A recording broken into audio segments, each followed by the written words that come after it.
সকলে কেমন আছো বন্ধুরা? আশা করছি সকলে নিশ্চয়ই খুব ভালো আছো। চলে আসছি নতুন আর একটা শিক্ষণীয় ভিডিও নিয়ে। আমার এই চ্যানেলে প্রতিটা দিন নিত্য নতুন বিষয়ের প্রশ্ন নিয়ে আলোচনা করা হয়। চলুন কথা না বাড়িয়ে ভিডিওটা শুরু করা যাক।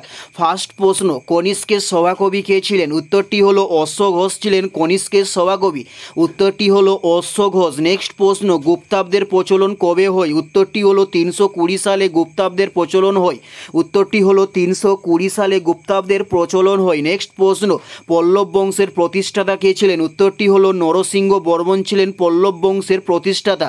উত্তরটি হলো নরসিংহ বর্মন ছিলেন পল্লব বংশের প্রতিষ্ঠাতা। নেক্সট প্রশ্ন, পল্লব বংশের প্রতিষ্ঠাতা কে ছিলেন? উত্তরটি হলো নরসিংহ বর্মন ছিলেন পল্লব বংশের একজন প্রতিষ্ঠাতা।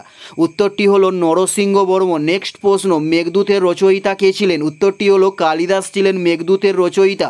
উত্তরটি হলো কালিদাস ছিলেন মেঘদূতের রচয়িতা। নেক্সট প্রশ্ন হলো কালিদাস কার সভাকবি ছিলেন? উত্তরটি হলো দ্বিতীয় চন্দ্রগুপ্তের সভাকবি ছিলেন কালিদাস।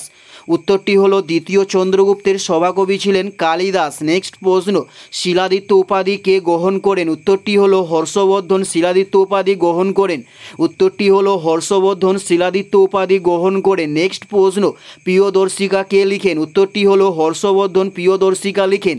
উত্তরটি হলো হর্ষবর্ধন প্রিয়দর্শিকা লেখেন। নেক্সট প্রশ্ন হলো বিক্রমশীল উপাধি কে গ্রহণ করেন? উত্তরটি হলো ধর্মপাল বিক্রমশীল উপাধি গ্রহণ করেন।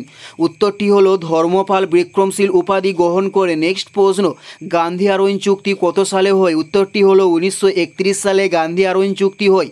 উত্তরটি হলো 1931 সালে গান্ধী আরোইন চুক্তি হয়। এটাই ছিল এই ভিডিওর লাস্ট প্রশ্ন। আর কোন ধরনের শিক্ষণীয় ভিডিও আপনারা প্রত্যেকে দেখতে চান অবশ্যই কমেন্টে লিখে জানাবেন। পুরো ভিডিওটা দেখার জন্য আপনাদের প্রত্যেককে অসংখ্য ধন্যবাদ। Thanks for watching.